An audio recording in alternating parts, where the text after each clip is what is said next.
पागल है सर, दिखता नहीं तेरे को?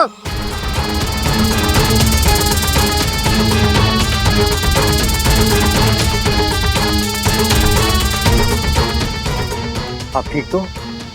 चोट नहीं लगी ना?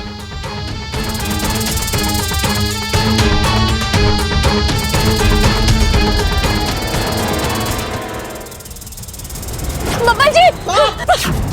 क्या?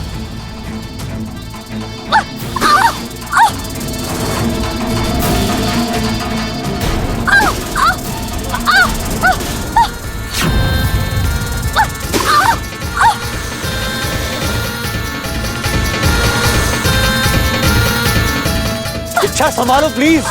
बाबा जी आप दूर रहिए। फेंको इच्छा, फेंको उसे।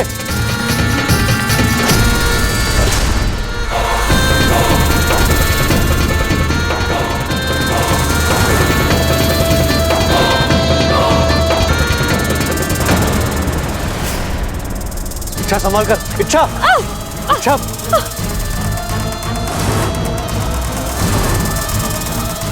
इच्छा संभाल के।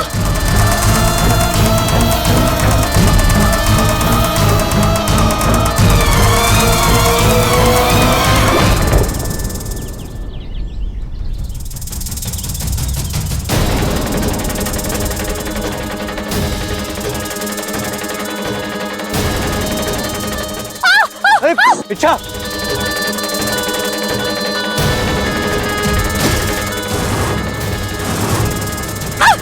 इच्छा तुम। बाबा जी आप दूर रहिए, आप दूर रहिए।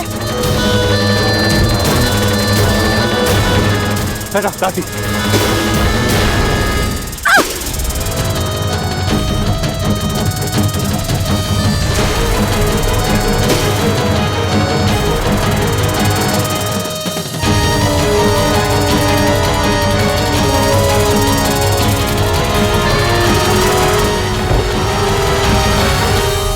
बबल जी आप ठीक तो हो? बेटा थैंक यू। चलिए।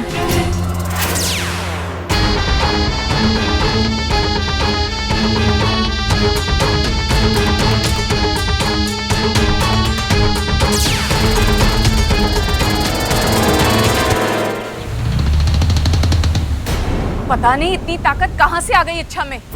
कोबराज को मात दे दी उसने। पानी फन के ऊपर जा चुका है। इच्छा के विरोधी तेवर अपनी हदें पार कर रहे हैं। वो ना तो खुद बबल को मार रही है और ना ही हमें उसे मारने दे रही है। अगर ऐसा ही चलता रहा तो हम नागिस्तान के नियमों पर कभी भी अमल नहीं कर पाएंगे।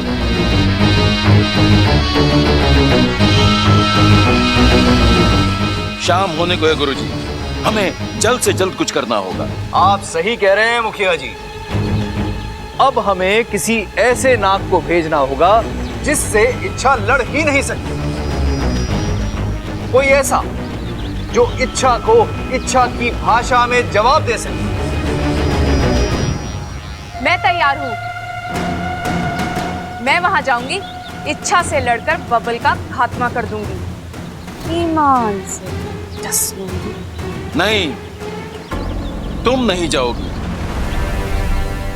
तुम पहले ही 2-3 बार इच्छा से मात खा चुकी हो। इच्छा के फन से टकराना तुम्हारे बस की बात नहीं है।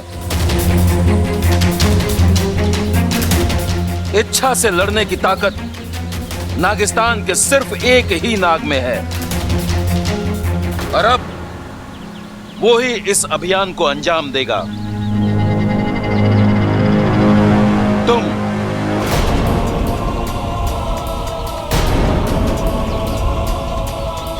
तुम जाओगे इंसानी बस्ती। मुखिया जी मैं कैसे? मैं जानता हूं कि तुम्हारे लिए आसान नहीं है, लेकिन एक तुम ही हो जो। नहीं मुखिया जी, मैं आपके सामने फन फैलाता हूँ, अपनी पूंछ रगड़ता हूँ। मुझसे ऐसा पाप मत करवाइए।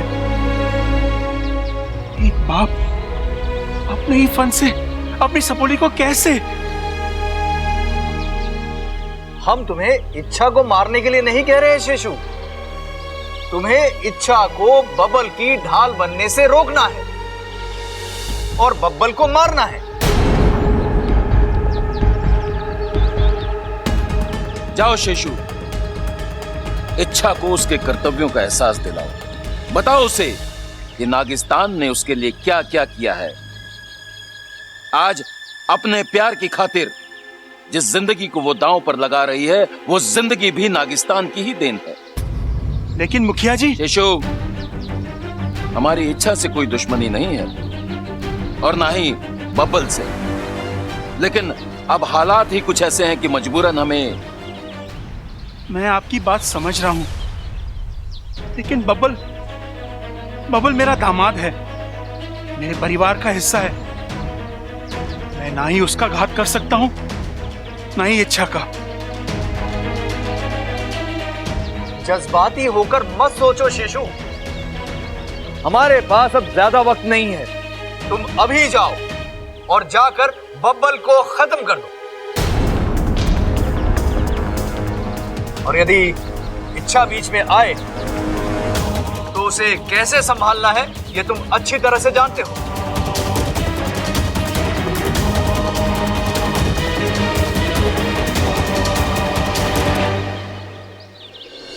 हेलो, हाँ झमझम कैटरस। हाँ खड़क बोल रहा हूँ, खड़क। 25 आदमियों का खाना बनना है, तो ऐसा कुछ करना कि 50 लोगों को हो जाए। अरे हो जाएगा, कोशिश कर। अरे वैसे भी गर्मी है, गर्मी में आदमी खावे ना, पानी ज्यादा पीवे है, समझ गया? खड़क,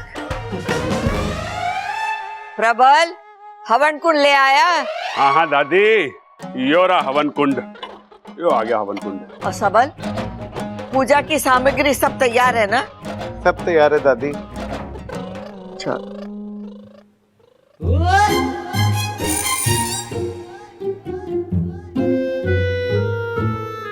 अरे छोटे हैं? अरे हवन कुंड को ऐसे क्यों घूर रहा है? अरे भाई, मैं ये देख रहा हूँ कि मेरी शादी का हवन कुंड कब ऐसे रचेगा, कब मैं अपनी बीवी के साथ इसके साथ फेरे लूंगा, मेरा घर कब बसेगा भाई? कब हंसेगा मतलब? अरे रोज तो हंसता है हमारा घर। मैं इस बात का पूरा ख्याल रखता हूँ कि हमारे घर में हर किसी के चेहरे पर हंसी रहे, इसलिए छोटी मोटी कॉमेडी भी कर लेता हूँ। यार वो तो मैं भी कर लेता हूँ, लेकिन इस वक्त हंसने की बात ना कर रहा हूँ। मैं बात कर रहा हूँ कि मेरा घर कब बसेगा। अरे तुझे शादी के साइड इफेक्ट के बारे में कितनी बार बता चुका हूँ, तू मानेगा ना? शादी करके ही छोड़ेगा। हाँ। अरे छोड़, मुझे बहुत सारी तैयारी करनी है। दादी, मैं भी आपकी कुछ मदद कर दूं? हमें इस चीज का ख्याल रखना है कि पूजा में किसी भी चीज की कोई कमी ना रहे। ऐसा हो भी नहीं सकता, नागंजना देवी इस मामले में बहुत कड़क है। अब वैसे दादी, आपको ये नागंजना देवी के बारे में पता कैसे चला? अरे ऐसे लोगों का थोड़ी ठिकाना होता है, आज यहाँ कल वहाँ। मैं पंडित जी से अपने घर के सर्प दोष के बारे में बात कर रही थी। बातों बातों में उन्होंने बताया एक सपेरन आई है, नागंजना देवी, जो शिव जी का मंदिर है ना, उसके पीछे काली पहाड़ी है, वहां ठहरी और वो इस सारे दोष निकाल देती। तब मुझे याद आया कि मेरी माँ भी इनकी गुरु माता के पास जाती थी, तो मैं भी चली गई।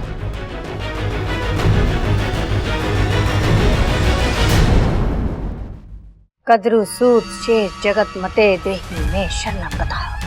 कद्रु सूत शेष जगत मते देहि में शरणं गतः।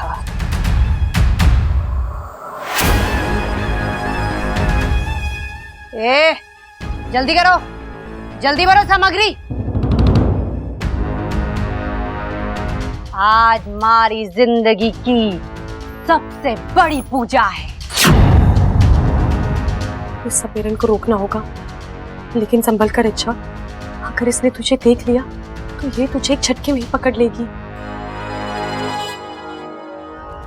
गुरु मैया आशीर्वाद दीजिए कि आज हमारी पूजा सफल हो जाए।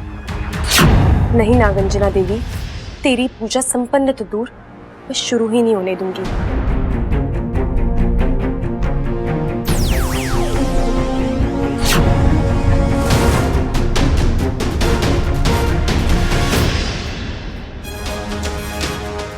नागिस्तान जहाँ आज तक कोई सपेरा नहीं पहुंच पाया, वहां नागंजना पहुंचेगी। नागंजना? गुरु मैया,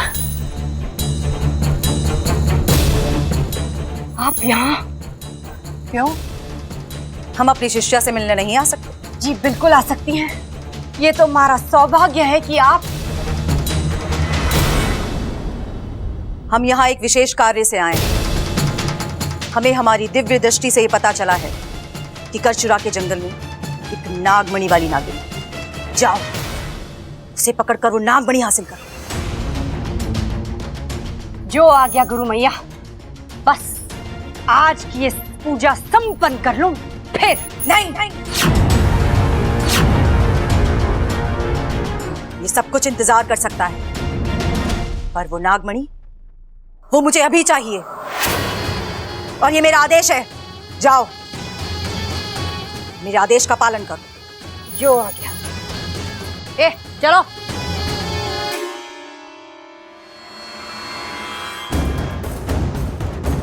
लेकिन गुरु मैया, आपको हमारा पता कहाँ से पता चला? नागंजना, हम तुम्हारी गुरु माता हैं।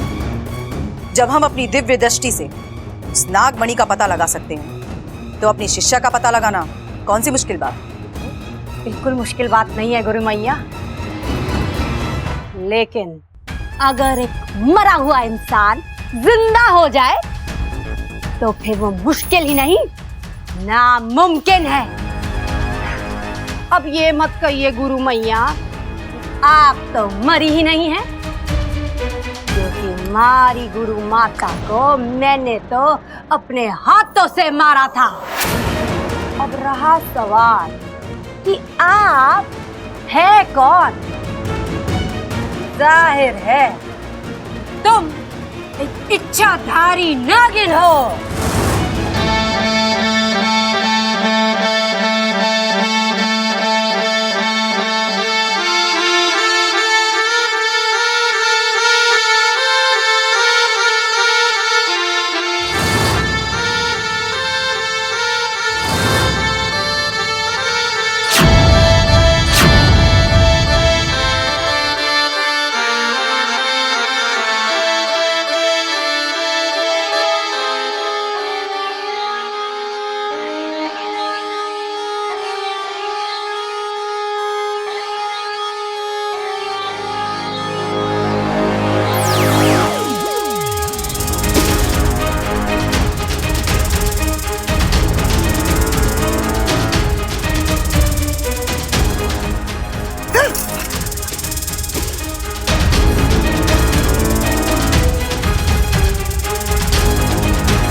खासी हाथ में आई थी वो इच्छाधारी नागिन। उस संगीत की आवाज ने सारा खेल बिगाड़ दिया। पता नहीं कौन थी, यहाँ क्यों आई थी?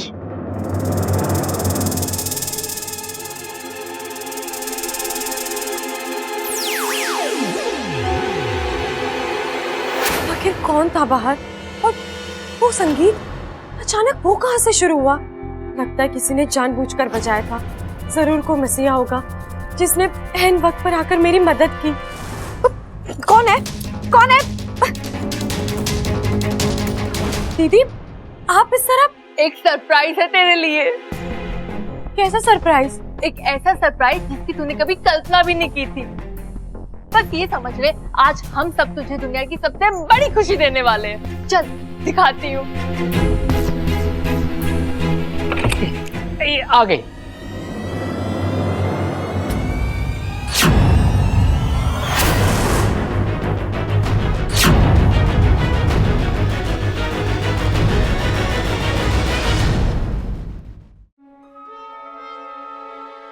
गौर से देख इन्हें और पहचानने की कोशिश कर।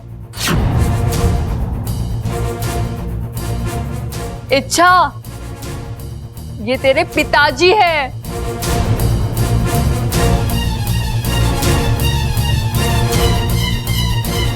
कैसे पहचानेगी छोरी? इसकी तो याददाश्त गई भी है। इसे तो कुछ भी ना याद है, न इसके माता पिता, न घर बार, न खानदान, कुछ भी तो नहीं। लेकिन छोरी, ये जो तेरे पिताजी है ना, इन्हें सब कुछ याद है कि तू कहाँ से खोई थी, कैसे खोई थी। अरे तेरे बचपन की छोटी छोटी बातें इन्हें याद है। तू बचपन में कैसे दिखती थी, कैसे बोलती थी, कैसा सोचती थी, ऐसी कई सारी बातें इन्होंने गिनवाई है।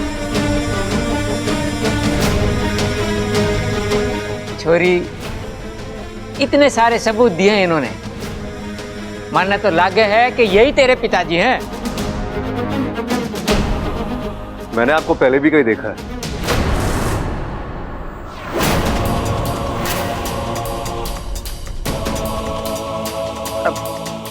ये कैसे हो सकता है? मैं तो शहर में पहली बार आया हूं, वो भी इच्छा को लेने। लेकिन आपको कैसे पता चला कि इच्छा यहाँ है? छोरा, तू तो एक दरोगा की तरफ पूछताछ कर रहा है। पूछने दीजिए कौशल्या देवी, मैं बताता हूँ। मेरे एक दोस्त हैं गिरधारी लाल, जो सरकारी सेवा में है, और हाल ही में उनका तबादला यहाँ हुआ है। बस अभी कल परसों इन्होंने इच्छा को यहाँ की सड़कों पर देखा और वो चौंक गए। उन्होंने फोन करके मुझे कहा कि शायद आपकी बेटी यहाँ है। बस फिर क्या था, पिता का मन। मैं सब कुछ छोड़ छाड़ कर यहाँ चला आया और मुझे मेरी बच्ची मिल गई। छोरे, हो गई तसल्ली या और कुछ पूछना बाकी है? नहीं पिताजी, सिर्फ इनके कहने से हमें कैसे मान ले कि ये इच्छा के पिताजी है। माना कि इन्होंने इच्छा के बारे में कई सारी बातें हमें सही सही बताई है, लेकिन ये भी हो सकता है ना कि इन्होंने ये सारी बातें किसी से सुनी हो, या फिर मुझे इनसे अकेले में बात करनी है। हाँ हाँ छोरी, क्यों नहीं, जाइए।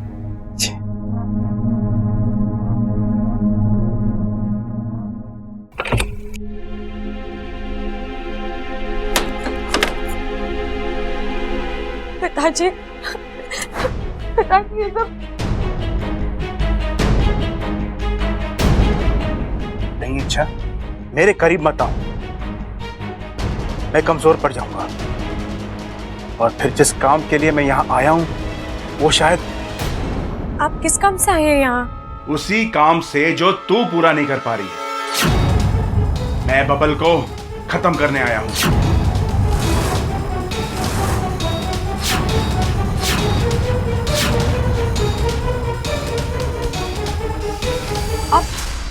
आप बबल जी को मारने आए हैं यहाँ?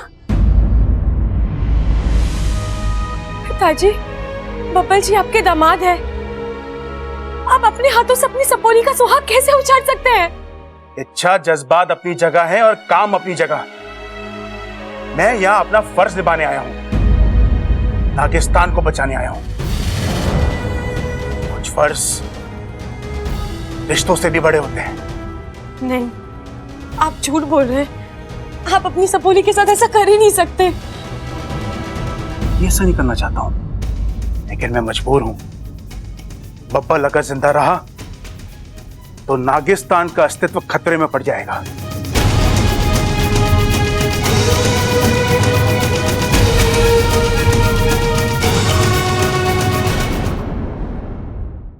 बब्बल अगर जिंदा रहा तो नागिस्तान का अस्तित्व खतरे में पड़ जाएगा और हम ये होने नहीं देंगे। लेकिन पिताजी, जो हुआ उसमें बब्बल जी का क्या दोष है? वो तो हालात के हाथों मजबूर हैं।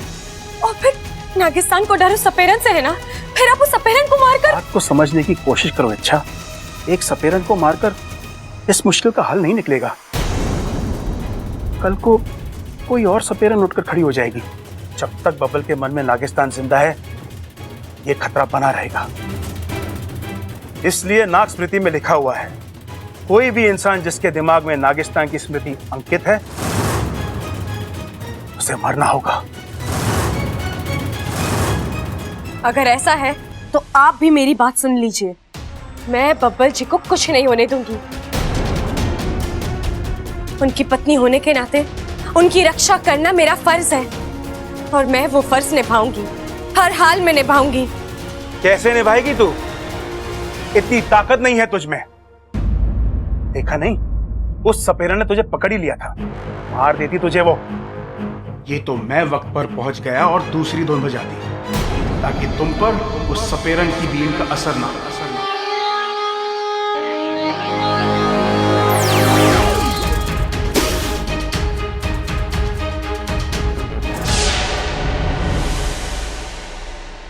तू उस सपेरन को नहीं रोक पाएगी, वो तुझे मात दे देगी और फिर बबल से नागिस्तान का पता उगलवा लेगी, और फिर नागिस्तान। नहीं पिताजी, मैं उस सपेरन को रोकूंगी, वो नागिस्तान तक नहीं पहुंच पाएगी। नागिस्तान भी सुरक्षित रहेगा और बब्बल जी भी। तो तू क्या मुझे भी रोकेगी? अगर आपने बब्बल जी की जान लेने की कोशिश की तो मैं ढाल बनकर आपके और उनके बीच खड़ी रहूंगी। हमारा रिश्ता भूलकर मैं आपसे भी लड़ूंगी।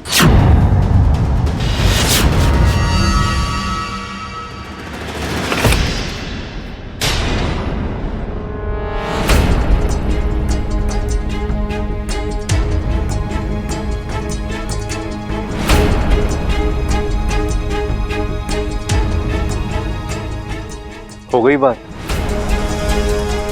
नहीं, वो काफी वक्त हो गया था तो इसलिए मैं।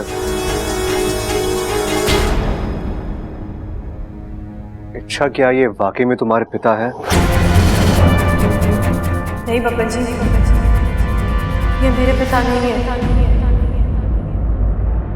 आप इन्हें यहाँ से ले जाइए। इच्छा, बेटा अच्छा याद कर, मैं वही हूं, तेरा वही पिता जो तेरे चेहरे पर एक एक मुस्कुराहट लाने के लिए कुछ भी करता था, तुझे इसी कंधे पर बिठाकर दुनिया दिखाता था, तेरी बीमारी में तेरे सिराने बैठकर इन्हीं हाथों से खाना खिलाता था। पिताजी के आगे पीछे तेरी जिंदगी चलती थी, और आज तो इच्छा, अपनी आंखें बंद कर, अपना हाथ मेरे सर पर रख और अपनी मन की आंखों से देख मुझे। क्या तू अब भी यही कहेगी कि मैं तेरा पिता नहीं हूं?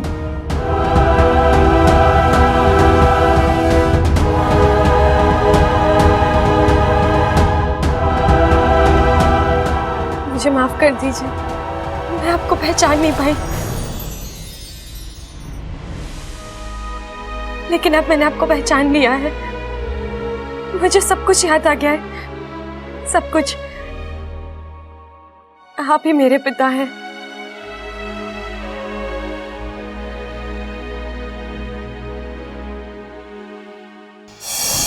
शिव जी ने हमारी प्रार्थना सुन ली, हमारी छोरी की याददाश्त वापस आ गई। इच्छा, मुबारक हो। ए माँ, सालों बाद बाप बेटी का मिलन हुआ है। आज का दिन हमारे लिए किसी त्योहार से कम ना है, क्यों भाई? अरे क्या बात कर रहे हो पिताजी? इनसे कहो कि आज का दिन हमारे लिए किसी त्योहार से कम ना है। अरे भाई, पिताजी भी तो वही कह रहे हैं। अच्छा? हाँ। अरे मुझे तो इनकी शक्ल देख के लगा कि कुछ और बड़बड़ा रही है। ओ भाई चुप हो जा, वरना तेरी शक्ल बिगाड़ दूंगा मैं। अरे दादाजी, मैं हूँ, मेरी क्यों बिगाड़ती? बबल, वहाँ खड़ा खड़ा क्या देख रहा है? ससुर जी के पैर नहीं छुएगा?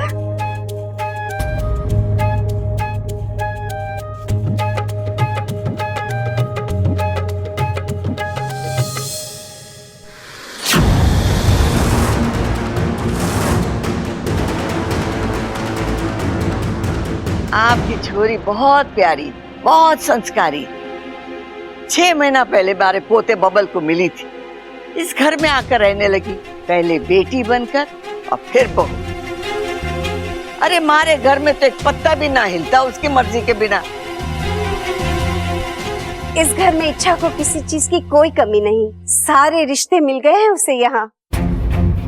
लेकिन माँ बाप का प्यार उसकी जगह तो कोई नहीं ले सकता। मेरी शिवजी से हमेशा प्रार्थना थी कि वो अपनी लीला दिखाए और इच्छा को उसके माँ पिताजी से मिला दें। इतना ही नहीं माँ जी, आज शिवजी ने मुझे मेरे अपनों की सच्चाई से भी वाकिफ करा दिया है। इच्छा की खुशी इस घर की खुशी, और ये खुशी हम जोर शोर से मनाएंगे। कल इस घर में जश्न होगा। अरे कल क्यों दादी, आज क्यों नहीं? अरे छोरा, आज पूजा है ना, जश्न के लिए वक्त कहाँ मिलेगा? अरे दादी, वक्त मिलेगा। पूजा 12 बजे के बाद है ना। उसके पहले थोड़ा बहुत जश्न तो मना ही सकते हैं ना हम लोग, क्यों? सही कह रहा है तू छोटे, ये ले पैर। लेकिन तब तक अगर पिताजी ने बब्बल जी के साथ कुछ, नहीं नहीं, मैं ऐसा नहीं होने दूंगी।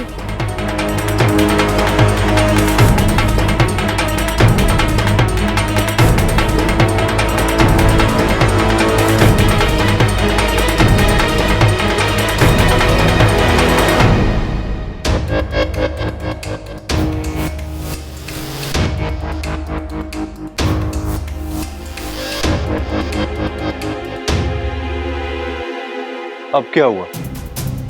तुम अब भी दुखी हो? क्या कमाल करती हो यार तुम। इतने दिनों बाद तुम्हारी याददाश्त वापस आई है, तुम अपने पिताजी से मिली हो। अरे तुम्हें तो खुश होना चाहिए। अच्छा एक बात बताओ, तुमने पहले अपने पिताजी को पहचानने से इनकार कर दिया, फिर हाँ बोल दिया। ये मामला क्या है? कुछ तो बोलो, मैं ही बोले जा रहा हूं, बताओगी तुम? बब्बल जी, आपको आपके सारे सवालों के जवाब मैं बाद में दूंगी। पहले आप मेरी बात ध्यान से सुनिए। आप मेरे पिताजी से दूर रहेंगे। क्यों? प्रॉब्लम क्या है? अरे अच्छा, मुझे तो वो अच्छे लगे। मेरा मतलब है कि उन्होंने इतने सबूत भी तो दिए कि वो तुम्हारे पिता है। तो फिर? अच्छा, उनकी बताई हुई कहानी में और तुम्हारी कहानी में कोई फर्क है क्या? तुम उन्हें पसंद नहीं करती हो? नहीं, ऐसा कुछ नहीं है। तो फिर बात क्या है? वो मैं आपको अभी नहीं बता सकती बब्बल जी। और आप मुझसे बिना कोई सवाल किए मेरी बात नहीं मान सकते क्या? नहीं मान सकता। तुम जब भी मुझसे कुछ छुपाती हो ना, मुझे डर लगता है तुम्हारे लिए, चिंता होती है तुम्हारी, टेंशन होता है मुझे। अच्छा, हम पति पत्नी हैं, तो हम दोनों के बीच लुका छुपी किस लिए? खुलकर बताओ ना, बात क्या है? अच्छा, कहीं तो मैं ऐसा तो नहीं लग रहा कि वो तुम्हें अपने साथ ले जाएंगे? हाँ, यही डर है मुझे। अच्छा, पागल हो तुम? हाँ, कुछ भी सोचती हो यार। अरे अच्छा, तुम्हारे पिता तो क्या मौत भी हम एक दूसरे से अलग नहीं कर सकते? बब्बल जी, ऐसी बेहुदा बातें मत कीजिए। क्या हो जाता है तुम्हें?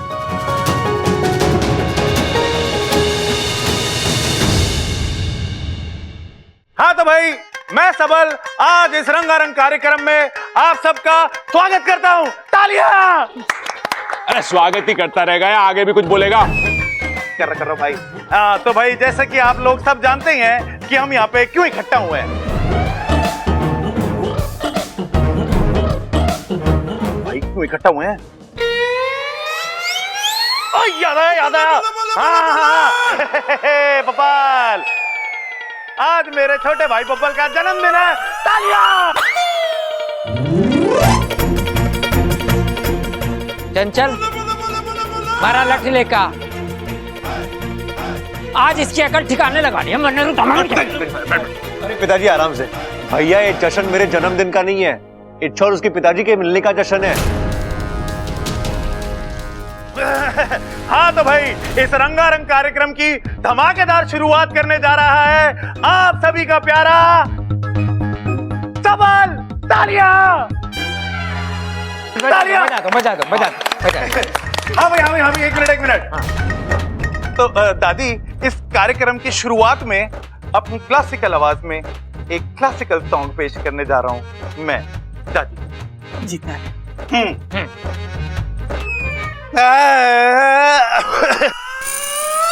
आ रहा है। एक मिनट।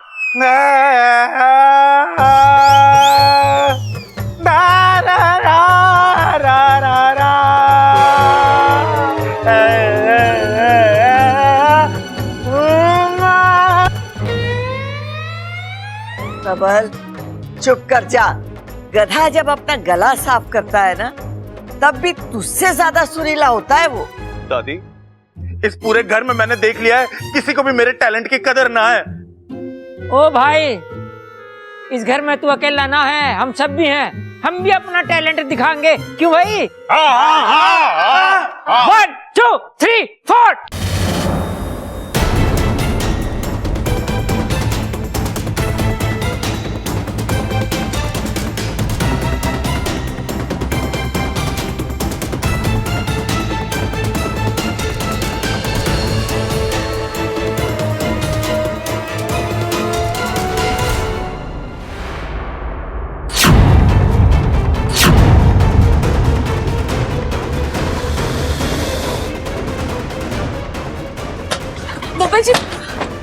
बब्बल जी आइए, बैठिए यहाँ पर। अच्छा, मैं बैठिए।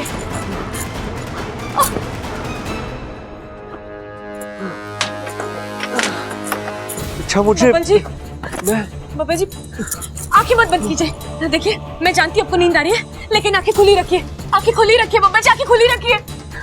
बब्बल जी, बब्बल जी, लगता है पिताजी ने बब्बल जी को डस लिया है। उनका जहर तो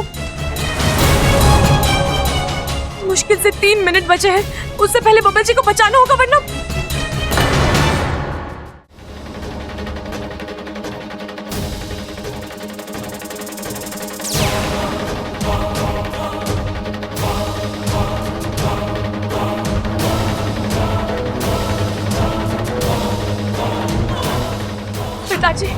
पिताजी बब्बल जी। मेरे जहर से उसे बचाना मुश्किल है। अच्छा, तुम ये नहीं कर पाओगे। पिताजी ऐसा मत कीजिए, मेरे बब्बल जी को बचा लीजिए। अगर उन्हें कुछ हो गया तो मैं जिंदा नहीं रह पाऊंगी। मैं आपकी पूंछ पकड़ती हूँ, फन रगड़ती हूँ, प्लीज मेरे बब्बल जी को बचा लीजिए उन्हें। अच्छा, चलो यहाँ से। छोड़िए मुझे। अच्छा, मैंने कहा चलो, छोड़ो से, बने दो से। छोड़िए।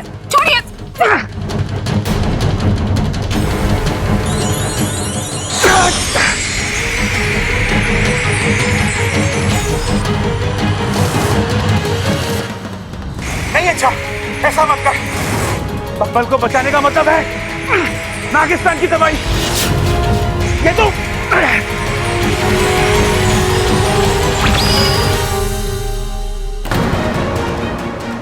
चल।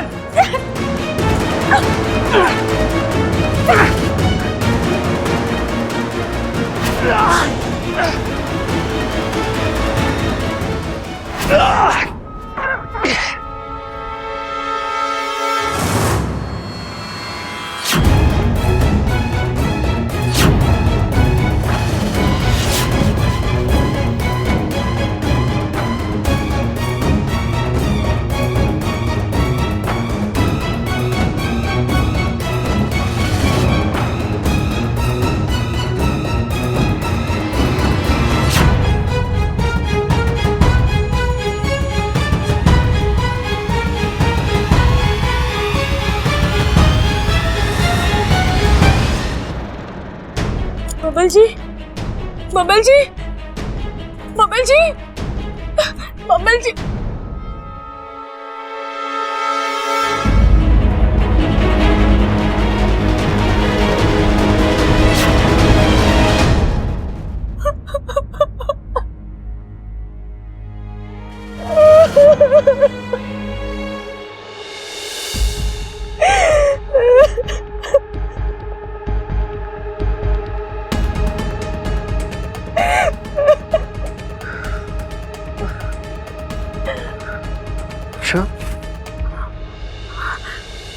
बब्बल जी, आप ठीक है?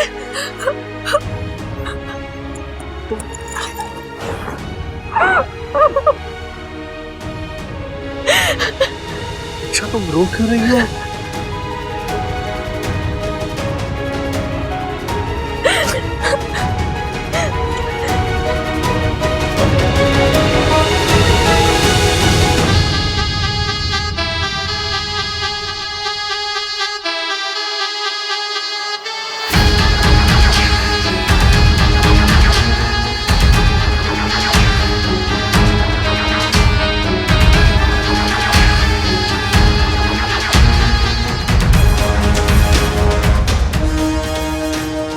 कौशल्या जी, प्रणाम। प्रणाम। पूजा की तैयारी हो गई? आपने पूजा के लिए जो जो सामग्री कही थी सब लाके रखी। हमारी तरफ से भी हम पूरी तैयारी करके आए हैं। वो देखो जी, बब्बल भी आ गया।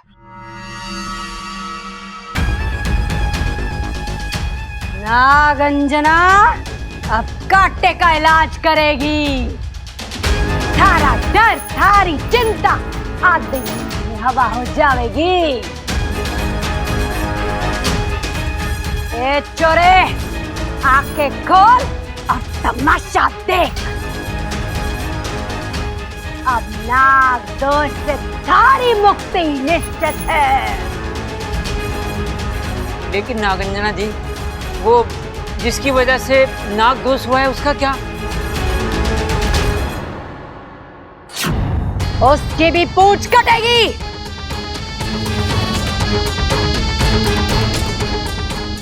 नागंजना की बीन को ईश्वर का वरदान है।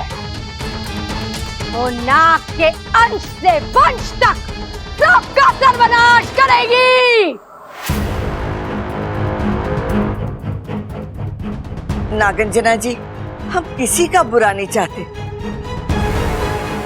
बस आप तुम्हारे पोते बबल को इस नाग दोष से मुक्ति दिला दो, हमारे लिए वही काफी है। अब इस सपेरन को रोकना मुश्किल है। ये आज पूजा करके ही दम लेगी। क्या करूं?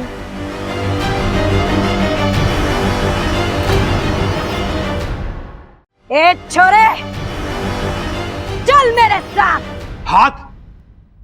अरे नाना बबल, हाथ मत देना। अरे नागंजना जी, इस बेचारे के पास गिन चुन के 2 ही हाथ हैं। अगर आप एक हाथ ले लोगी तो बेचारे को बड़ी तकलीफ होगी। काम कैसे करेगा वो? अरे भाई, वो हाथ नहीं कह रही है, वो कह रही है चलो मेरे साथ। ओह अच्छा, तो पूजा यहाँ पे ना होगी क्या? ना, खास पूजा के लिए खास जगह होवे है। अब नागंजना की बीन वहां बजेगी जहां से पूरा चांद दिखाई देता है। इस पूजा में चंद्रमा के दर्शन का बड़ा महत्व होवे है। सामग्री उठाओ। रबिल भैया, आप भी बबल जी के साथ जाइए ना। खाइए। अरे बबल तो कुछ खा ही नहीं रहा, उसके साथ मैं क्या खाऊं? खाइए नहीं भैया, जाइए बब्बल जी के साथ पूजा करने। अच्छा अच्छा, उसे कंपनी देनी है पूजा में। हाँ ठीक है, छोटे पिताजी चलो। ये बक रहा है तू? छोटे पिताजी बोल रहा है? मतलब छोटे पिताजी। चलो चलो। हाँ चलो। आई आई आई आई आई।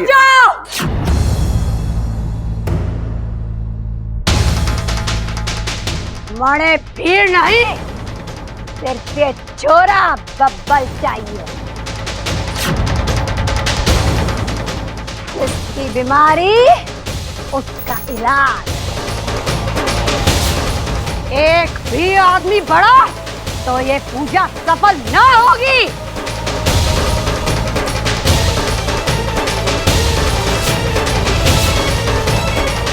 ना ना ना, कोई ना जावेगा। बबल छोरा, तू अकेला इनके साथ जा और जैसा ये कहे, जो कहे वो करना। बस हमारे छोरे को नाग दोष से मुक्ति मिल जाए और हमें कुछ न चाहिए। चलो।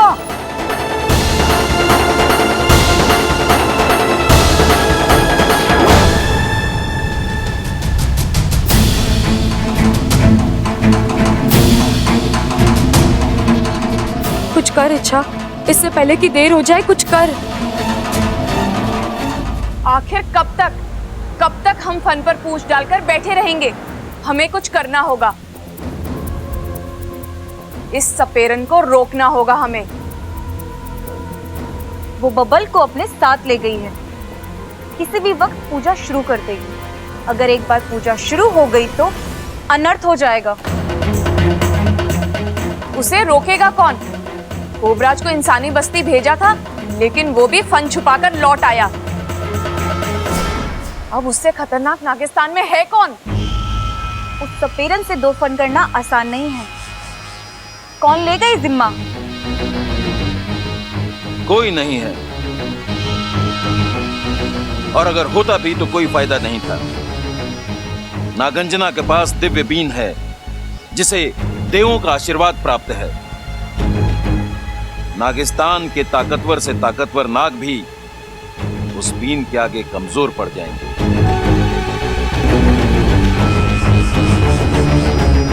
जानता हूं मुखिया जी, लेकिन हम भी इतनी आसानी से हार नहीं मानेंगे।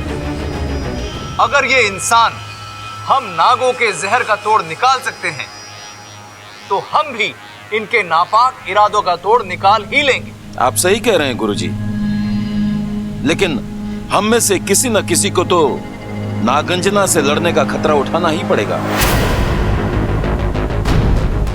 ए सुनो, जाके पंचमुखी नाग को बुला लाओ। कहना गुरुजी ने बुलाया है। जी मुखिया जी। अब ये हमारा आखिरी हथियार है। ये पंचमुखी नाग नागंजना को रोकने में कितना कामयाब होता है, ये तो वक्त ही बताएगा। लेकिन हमें सावधान रहना होगा। इससे पहले कि नागंजना नागिस्तान पहुंचे, हम सभी नागों को नागिस्तान छोड़कर कहीं दूर जाकर डेरा डालना होगा। इस इच्छा की जिद की वजह से पूरे नागिस्तान को संकट में डाल रखा है।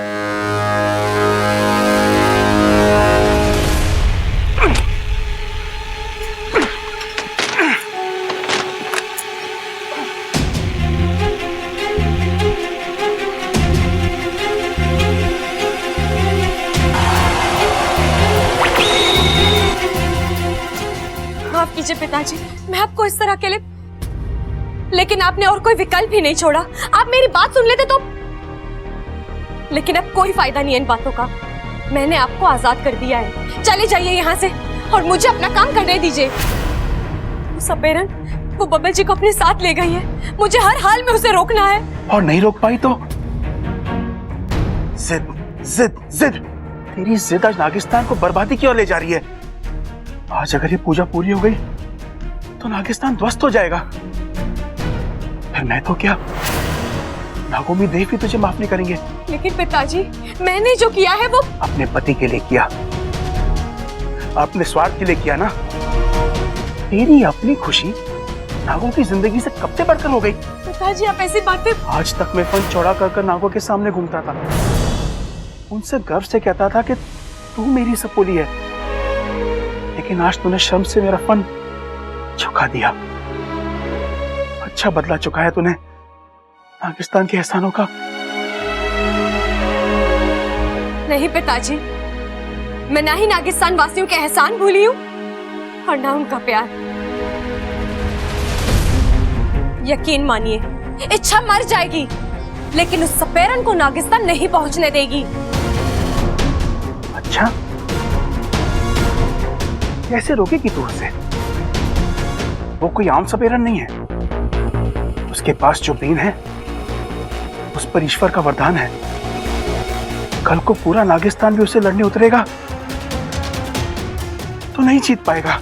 आप ही ने सिखाया पिताजी, जीत ताकत से नहीं जज्बे से हासिल होती है, और वो जज्बा है मुझ में। मेरे इरादे नेक हैं। आपका आशीर्वाद, बब्बल जी का प्यार है मेरे साथ। मैं लड़ूंगी भी और जीतूंगी भी। शेषो नमस्तुभ्यं समुद्र जल वासनम। शेषो नमस्तुभ्यं समुद्र जल वासनम। शेषो नमस्तुभ्यं समुद्र जल वासनम।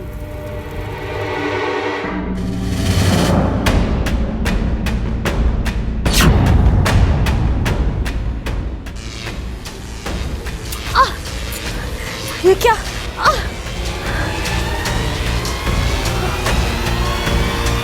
जादुई चाल?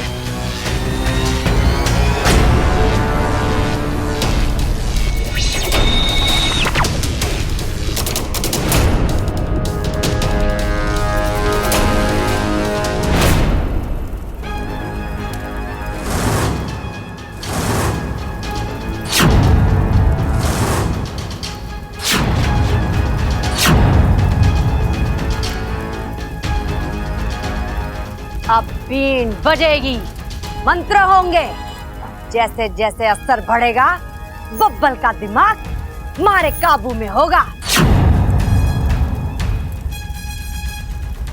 और उसके बाद वो जो भी सोचेगा, जो भी याद करेगा, वो सब एक एक चीज इस हवन में दिखाई देगी।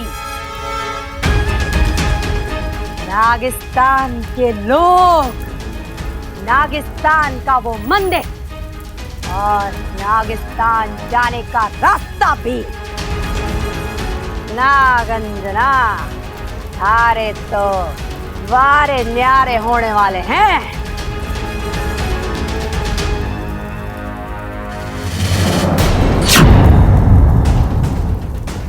बस 4 उंगलियों का फासला तय करना है तने, फिर हम नागिस्तान में होंगे। अद्भुत, अति अद्भुत। नागिस्तान को देखने वाली, उस पर राज करने वाली पहली सपेरण मैं, नागंजना देवी। सुनो, अब सब अपना ध्यान पूजा पर केंद्रित करो। किसी के हाथ तो कोई गलती हुई तो मारे तो तुम लोग जानते ही हो। सांपों से ज्यादा जहरीली है ये नागंजना।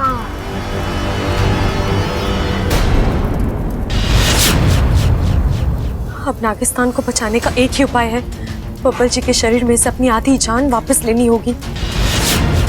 जैसे ही जान निकलेगी, उनका दिल धड़कना बंद होगा, दिमाग काम करना बंद कर देगा और वो सपेरन इस हवन में कुछ नहीं देख पाएगी। मुझे माफ कर दीजिए बब्बल जी। वाह महाप्राद्यर्थे नित्य यश दान मध्यते।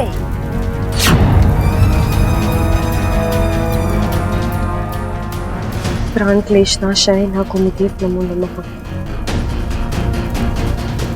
वाह महाप्राद्यर्थे नित्यम यश दान में च देहि में।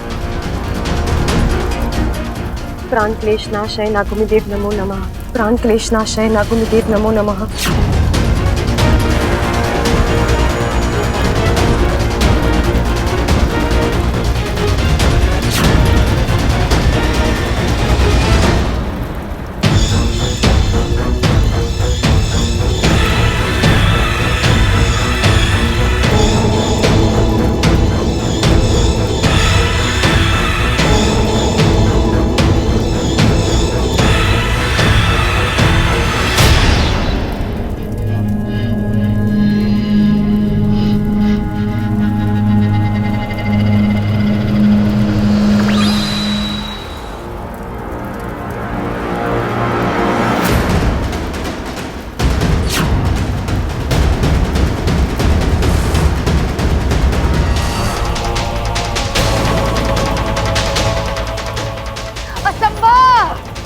हमारी पूजा असफल नहीं हो सकती। इसका दिमाग हमारे काबू में था, फिर मने कुछ दिखाई क्यों नहीं दे रहा? इस सपेरन की पूजा तो असफल हो गई। अब बब्बल जी को कोई खतरा नहीं है। मैं बब्बल जी को उनकी जान वापस कर देती हूँ। प्राण क्लेशनाशाय नागोमतीय नमो नमः। प्राण क्लेशनाशाय नागोमतीय नमो नमः। प्राण क्लेशनाशाय नागोमतीय नमो नमः। प्राण क्लेशनाशाय नागोमतीय नमो नमः।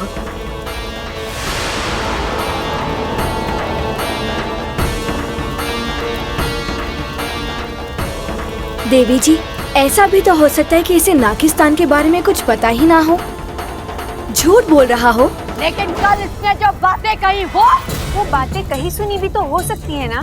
ना, हमारी नजर बात की नजर है। सांपों की हरकत 1 मिनट पे पकड़ लेती है। नागिस्तान का नाम लेते वक्त इसका पत्ता अजीब सा था, आंखों में चमक थी। मणे यकीन है कुछ गड़बड़ है। देवी जी, हो सकता है इसने हमारे साथ कोई छल किया है। छल किया है नहीं, छल किया जा रहा है। मैंने इसे उस दिन रूप बदलते हुए देखा था। यही है वो इच्छाधारी नागिन।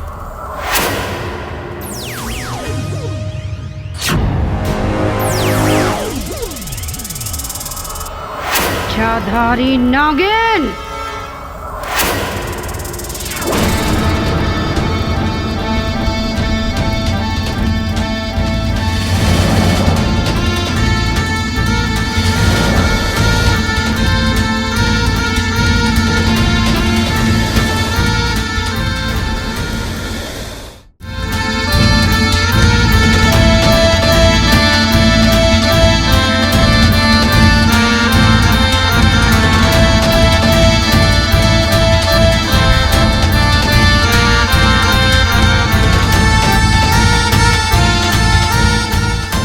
इच्छा, हे रुक जाओ।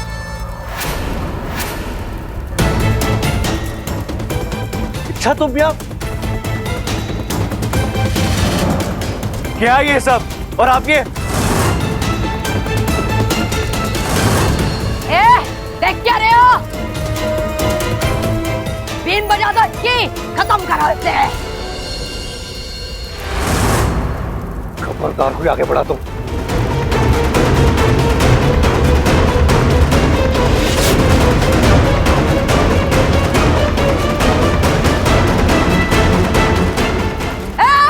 डरते क्यों? मार दो उसे। रुक जाओ। जो जहां खड़ा है वहीं खड़ा रहेगा। मैंने जमीन पर मिट्टी का तेल गिराया है। अगर किसी ने भी हिलने की कोशिश की तो आग लगा दूंगी। हमें जाने दो यहाँ से, वरना सब के सब जल के खाक हो जाओगे। बब्बल जी, आप सबके हाथ से बीन ले लीजिए।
हम सब तो बाद में मरेंगे, अगर तूने माचिस को नीचे नहीं रखा, थारा प्यारा बब्बल मारे हाथों मारा जाएगा।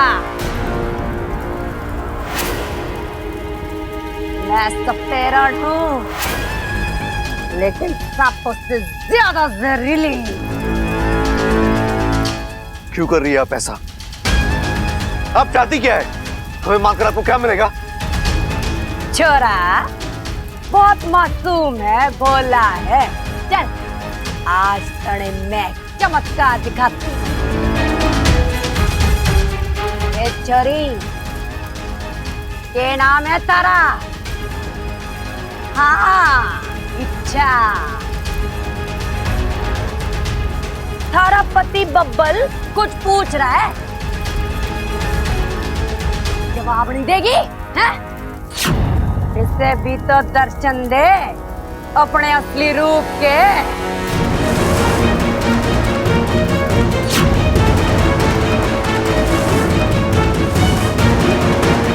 ए छोरी, वक्त ना है हमारे पास, अपने असली रूप में आ रही है या किस्सा खत्म कर दो इसका।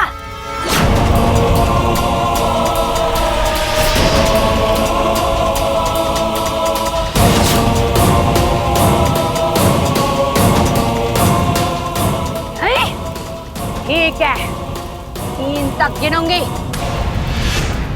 तब तक जो मैं चाहती हूं कर ले, वरना 1 2